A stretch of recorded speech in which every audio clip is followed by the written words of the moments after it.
നമസ്കാരം. ഇനി നമ്മൾ താളത്തിൻ്റെ 4ാമത്തെ ക്ലാസ്സാണ്.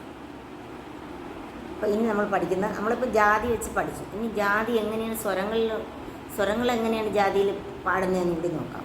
തിശ്ര ജാതിയിൽ പാടുവാണെങ്കിൽ 3 അല്ലേ. അപ്പോൾ സാരിക അത്ര മാത്രമേ ഉള്ളൂ തിശ്ര ജാതി. ചതുരശ്ര ജാതിയിലാണ് നമുക്കറിയാം സാരിക മ 4 സ്വരം.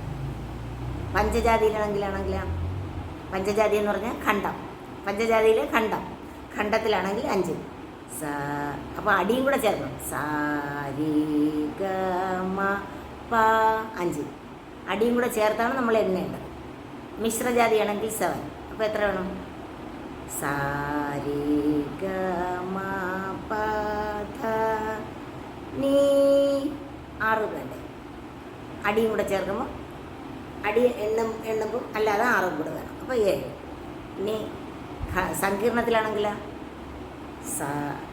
9 അല്ലേ. സാരി ഗ മ പ ധ നീ സാരി 8 സ്വരവും അടിയും കൂടെ ആകുമ്പോൾ 9. ഇനി ഇതിന് നമ്മൾ എങ്ങനെയാണ് ചൊല്ല് പറയുന്നത് നോക്കാം. ഇപ്പോൾ ഡാൻസിനായിരുന്നാലും ശരി, മൃദംഗത്തിൻ്റെ ചൊല്ലായിരുന്നാലും ശരി, നമ്മൾ എങ്ങനെയാണ് അതിൻ്റെ താളം പറയുന്നത്. 3 തിശ്രമാണെങ്കിൽ തക്കിട്ട. ഡാൻസിലായിരുന്നാലും തക്കിട്ട 3.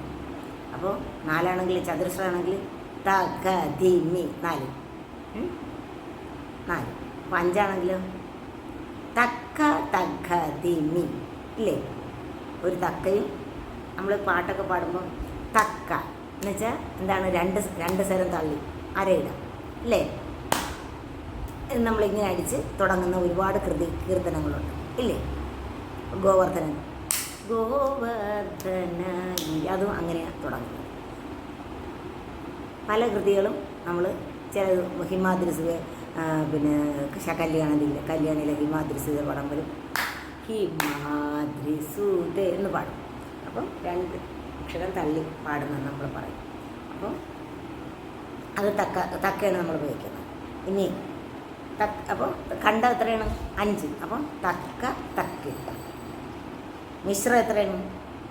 7. അപ്പോൾ എത്രയും ഒരു തക്കിട്ട് ഒരു തകതിമ്മും കൂടെ ചേർത്താൽ 7 ആവൂലേ. അപ്പോൾ തക്കിട്ട തക്ക ദിമ്മി തക്കിട്ട തക്ക ദിമ്മി തക്കിട്ട തക്ക എന്ന് വരും. അടുത്ത് സങ്കീർണമാണെങ്കിൽ മിശ്രവും വേണം, അല്ലേ സോറി തകതിമ്മിയും വേണം, തക്കിട്ടയും വേണം, തക്കയും വേണം. അപ്പോൾ തക്ക തക്കിട്ട തക്ക ദിമ്മി തക്ക തക്കിട്ട തക്ക ദിമ്മി. അപ്പോൾ എത്രയാണ്? 9 അല്ലേ. അത്ര അത് മനസ്സിലായല്ലോ. അടുത്തത് ഇനി താളത്തിന് 6 അംഗങ്ങളുണ്ട്. താളം വെറുതെ നമ്മൾ റെപ്രസെൻ്റ് ചെയ്യണം എങ്ങനെയാണ്?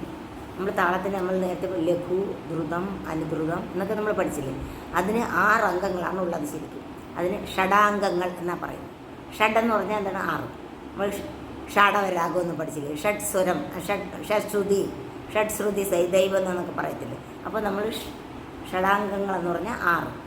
അത് അതിൽ നമ്മൾ 1-2 ഒക്കെ പഠിച്ചിട്ടുണ്ട്. ലഘു പഠിച്ചിട്ടുണ്ട്, ദ്രുതം പഠിച്ചിട്ടുണ്ട്, അനുദ്രുതം പഠിച്ചിട്ടുണ്ട്. 3 നമ്മൾ പഠിച്ചിട്ടില്ലേ. ഇനി നമ്മൾ പഠിക്കാത്തതും ഉപയോഗിക്കാത്തതും 3 കൂടിയുണ്ട്. ഗുരു എന്നും പറയും, പ്ലുതം എന്നും പറയും, കാകപാദം എന്നും പറയും. അതിന് ഗുരു, പ്ലുതം, കാകപാദം. അപ്പം അനുദ്രുതമാണ് ആദ്യത്തെ. അനുദ്രുതത്തിൻ്റെ എത്രയാണ്? 1 അക്ഷരക്കാലം.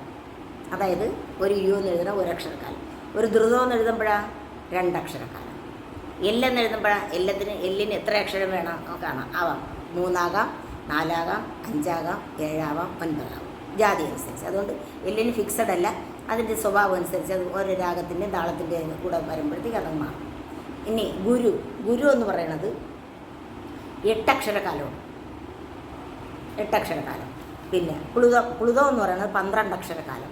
ഈ ഗുരുവും പ്ലുതവും കാകപാദവും ഇപ്പം ജനറലി നമ്മൾ അങ്ങനെ കാര്യമായിട്ട് ഉപയോഗിക്കുന്നില്ല. നമ്മളിപ്പോൾ ഉപയോഗിക്കുന്നത് അനുദ്രുതം, ദ്രുതം, ലഘു, ഇത് 3 ഉപയോഗിക്കുന്നത്. ഈ ഗുരുവും പ്ലുതവും കാകപാദവും നമ്മൾ ഇപ്പോൾ അധികം ഉപയോഗിക്കുന്നില്ല. ഉപയോഗിക്കുന്നതും ഉണ്ട്, ചിലരൊക്കെ ഉപയോഗിക്കുന്നതും ഉണ്ട്. പക്ഷേ എന്നാലും ജനറലി നമ്മളത് ഉപയോഗിക്കുന്നില്ല. ഇത്രയും കൂടെ മനസ്സിലായല്ലോ. ഇത്രയും കൂടെ ആകുമ്പോഴത്തേക്കും താളത്തിൻ്റെ ഒരുവിധം എല്ലാം കവർ ചെയ്തിട്ടുണ്ട് എന്ന് മനസ്സിലാക്കും. ശരി.